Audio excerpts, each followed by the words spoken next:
Haven Arrest Missionary Baptist Church Sunday School Lesson Number 1 starts the fall quarter for Sunday, September 4th, 2016.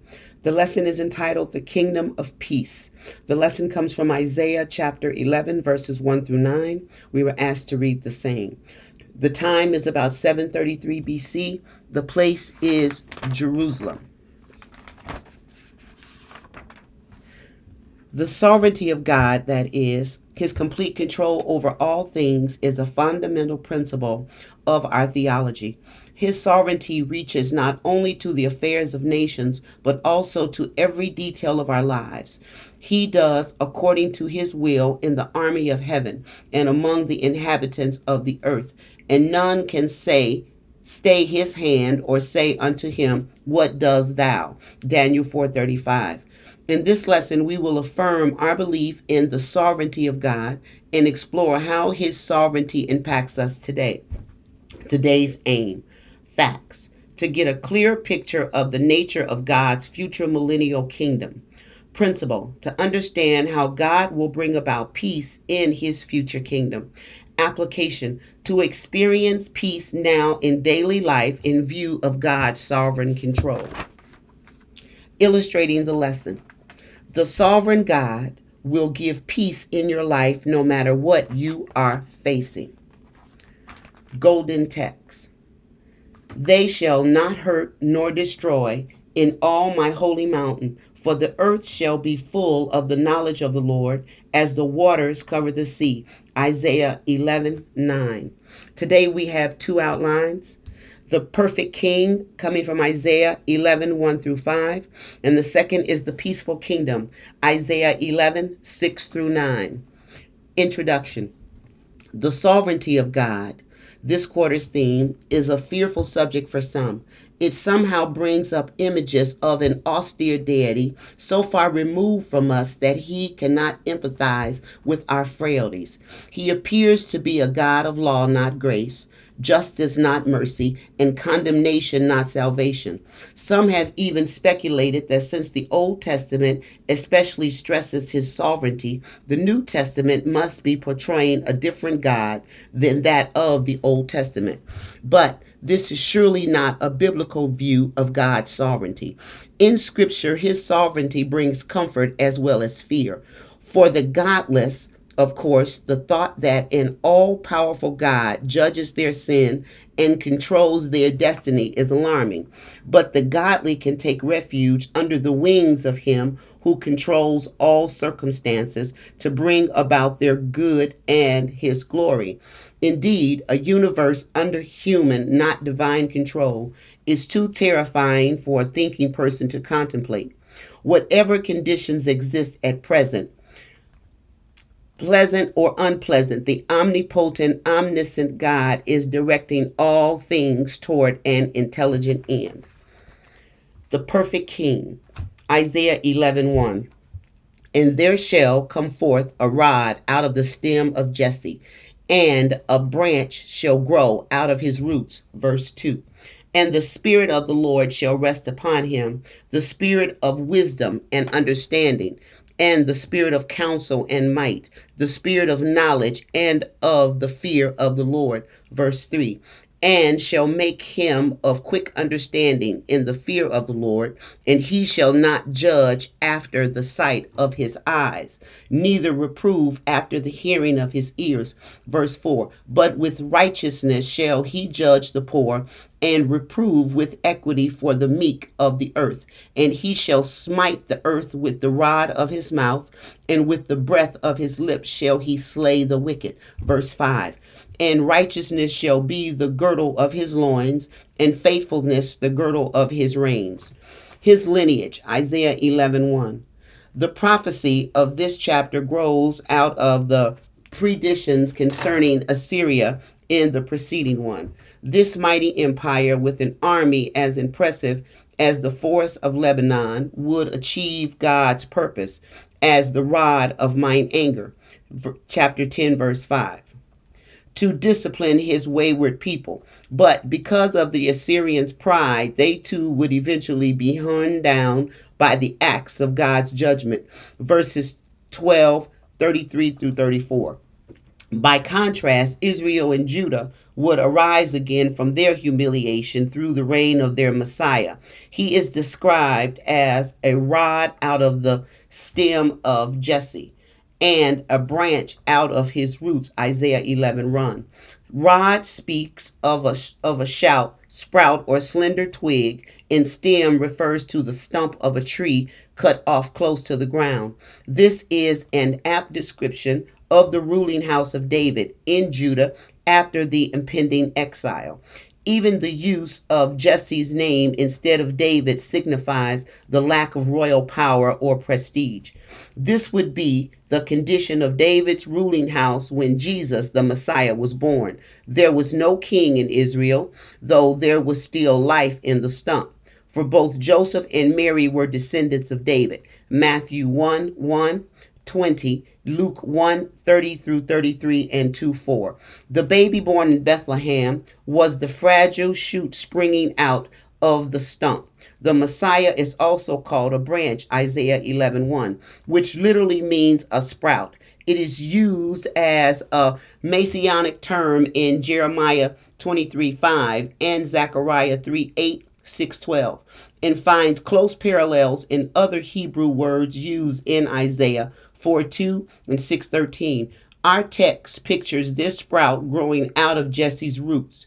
Curiously, in Revelations 5:5 and 22:16, the Messiah himself is seen as the root of David. Thus, his divine nature is combined with his humanity, a mystery that Jesus would later point out to the Pharisees. Matthew 22:41 through 45. His qualifications, Isaiah 11:2 through 3a. The prophesied Messiah would come to his task of rulership fully endowed, for the Spirit of the Lord shall rest upon him. This refers to the Holy Spirit who came upon Jesus at his baptism, Luke 3:22, John 1:32 through 34, and now indwells him permanently, Revelations 5:6. As the divine spirit came to rest upon Jesus, he endowed the Savior with 6 gifts to equip him for his ministry. These are introduced in 3 sets of 2. First, the Messiah would have the spirit of wisdom and understanding, Isaiah 11:2. Wisdom denotes not only intelligence, but also the ability to judge all things correctly. Closely tied to it is understanding, the ability to see to the heart of a matter.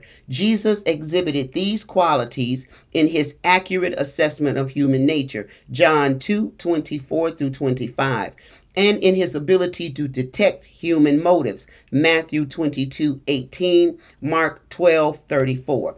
Second, he would exhibit the spirit of counsel and might, Isaiah 11:2.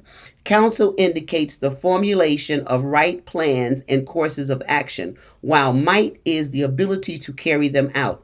Another messianic passage, Isaiah 9:6, connects these thoughts with the further revelation that this wonderful counselor is also the mighty God. He never lacks the strength to carry out his wise counsels. Third, the prophesied Messiah would display the spirit of knowledge and the fear of the Lord, Isaiah 11:2. Knowledge of the Lord implies more than knowledge about him. It denotes an intimate relationship with him. And since the fear of the Lord is the beginning of knowledge, Proverbs 1:7, it is impossible to know him unless one fears him. Fear of the Lord includes a referential recognition of his holiness and subsequent obedience to him. Jesus exemplified this combination throughout his earthly ministry, Matthew 11:27, John 8:29. The list of his messianic qualifications concludes with the statement that the Spirit would make him quick of understanding in the fear of the Lord, Isaiah 11:3. Quick understanding might be translated pleasurable perception, for the Hebrew term denotes a fragrant aroma. The fear of the Lord brings the most delightful pleasure to this king, both in his personal character and in his mode of ruling. His rule, Isaiah 11:3b through 5. Our text now shifts from a description of the Messiah's personal qualifications to the nature of his rule. This, of course, still lies in the future, since the proofs of his messiahship were rejected at his first advent. When he returns, he will bring to the world the righteous rule it has always longed for, but has rarely seen. There are some characteristics that will be missing from his reign. He will not judge by what he sees or decides by what his ears hear. This does not mean that he will ignore evidence gained by the senses, but that he will base justice on more than superficial evidence. He will have the divine insight to see beyond attractive or repulsive appearances and pleasing or unpleasing words. The prophet Samuel, for all his good qualities, had the tendency to judge by outward appearances. 1 Samuel 10:23 through 24, 16:6, and had to be reminded that God looks at the heart. 16:7. Jesus, however, never misjudged people, for he knew them thoroughly. John 2:25, Matt 9:4, John 1:47 through 48, and 6:64. He therefore could rebuke his critics for their superficial conclusions. John 7:24, 8:15 through 16. His messianic rule will thus penetrate to the reality of any given situation. Both the oppressed and the oppressor will feel the weight of his justice. Isaiah 11:4. With righteousness he will bring justice to the poor, and with equality he will render decisions for the world's humble and lowly. These are the two classes that historically have sought fairness but rarely found it because of the tendency to favor the rich and powerful. Under his rule, however, they will experience it to the fullest. 29:9. At the same time, he shall smite the earth with the rod of his mouth, and with the breath of his lips shall he slay the wicked. Isaiah 11:4.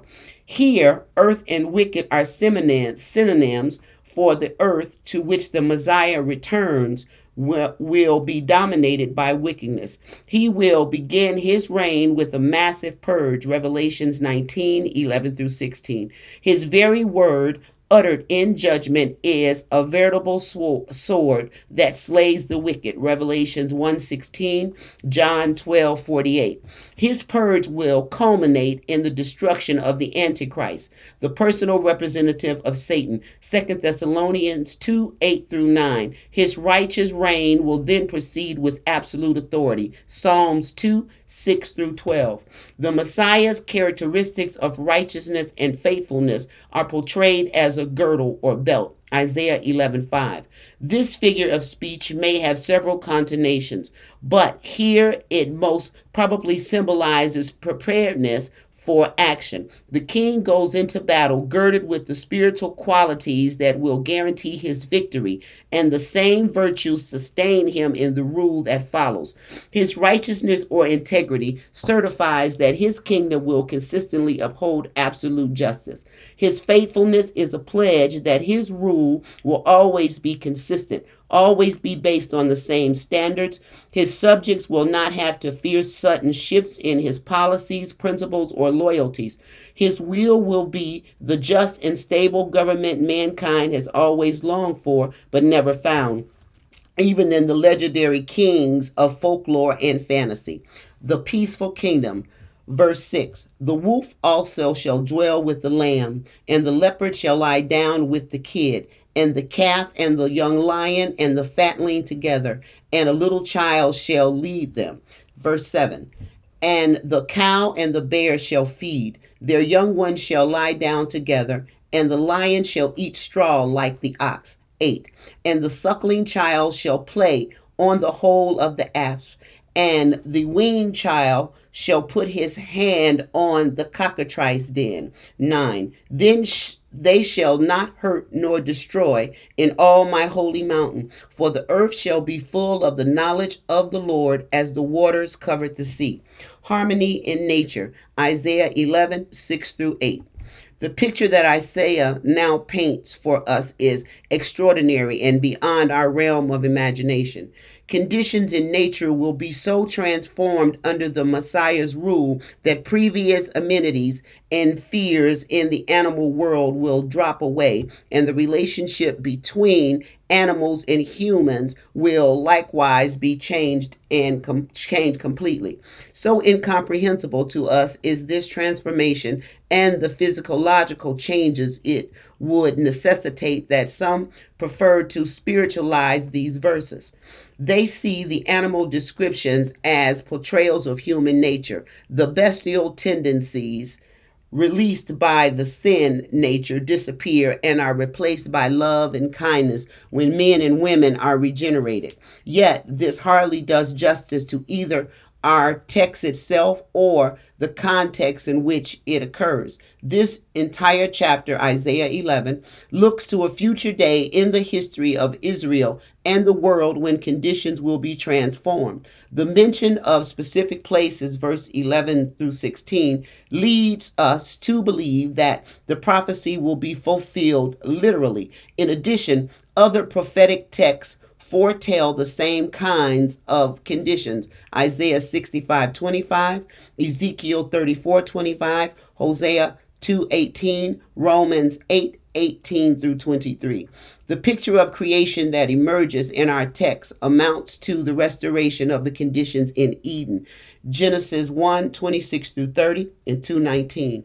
Although it was God's will that mankind have dominion over all creation, Psalms 8:5 through 8, sin has thus far kept this ideal from being realized. Hebrews 2:6 through 8. It remains for Jesus, the perfect man and atoning sacrifice for sin, to bring this divine plan to fruition. Hebrews 2:9, 1 Corinthians 15:25 through 28.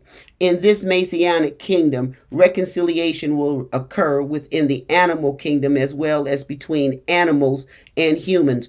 Erstwhile predator and prey will live together in peace, the wolf with the lamb, the leopard with the kid, the young lion with the calf and fatling. Isaiah 11:6. Moreover, a little child shall lead them. Humanity will again assert its authority over the animals, not by coercion, but by gentle leadership, and they will willingly follow. This idyllic picture continues with the cow and bear feeding together, their young lying down together, and the lion eating straw like an ox. If we are inclined to question how carnivores can be transformed into herbivores, we should remember that originally all animals were herbivores. Genesis 1:30. The power of God will restore nature to what he intended at the beginning. The mention of their young animals reminds us that these changes will be permanent, but Isaiah's description goes even further, portraying the infant and the toddler playing unharmed by the dens of snakes. Scripture depicts the serpent as humanity's first enemy in the animal realm. Genesis 3:14 through 15. But under the Messiah's rule, the enmity will disappear. The suckling child, Isaiah 11:8, is a mere infant, utterly helpless and innocent, playing on the snake's hole. The weaned child is the toddler who oblivious to danger, invades the serpent's lair while playing. It is not clear what kinds of snakes are meant by the Hebrew words translated apes and cockatrice in Isaiah 11:8, but the context clearly implies that they are normally deadly. When their space is invaded or their access to the outer world is blocked, they are likely to strike in self-defense. But this will no longer be the case in this kingdom of transformed nature. Worldwide knowledge of God, Isaiah 11:9. Our final verse summarizes the conditions in the preceding verses and gives the reason for this peace. They shall not hurt nor destroy in all my holy mountain. Surely includes the aforementioned animals, but it probably includes humans as well. The usual meaning of my holy mountain is Jerusalem. 2 223, 27, 13, 56, 7, 66, 20. Here it might refer more generally to the land of Israel. This peace will prevail only because the earth shall be full of the knowledge of the Lord, as the waters cover the sea. Isaiah 11:9. Though the Hebrew word for earth can also be translated land and refer to Israel, it probably means the whole earth. Though Christ will reign from Jerusalem, all nations will be under his control. Chapter 2, verse 3 through 4, 66, 18 through 20. In that day, the knowledge of the Lord will be as pervasive as the water that covers all the crevices of the sea. This will be no superficial intellectual acquaintance with him. It is the knowledge that comes through regenerative transformation. People will know him personally and intimately, making possible the reversal of everything that fall produced. Jeremiah 31:34. God is always sovereign, whether mankind recognizes it or not. During most of human history, he has demonstrated his sovereignty to fallen humans in a variety of ways to convince them that he is worthy of their faith, worship, and obedience. But as this week's lesson has demonstrated, he will one day demonstrate it through a reign of peace and righteousness over regenerated people on a rejuvenated earth. Questions. 1. How does Isaiah describe David's ruling line at the time the Messiah would appear? 2. What qualifications would the Messiah exhibit? What is the source of these endowments? 3. What characteristics will be missing from the Messiah's future rule? 4. How will the Messiah deal with the needs of the downtrodden? 5. What impact will the Messiah's word have on the wicked? 6. Why should the details of the Messianic kingdom in this lesson text be taken literally? 7. How does Isaiah describe peace within the animal kingdom? 8. How are the relationships between humans and animals described? 9. Where is the holy mountain referred to in Isaiah 11:9? 10. Why will peace prevail in the Messianic kingdom? This concludes the Sunday School lesson for Sunday, September 24th, 2016. Thank you for listening. God bless.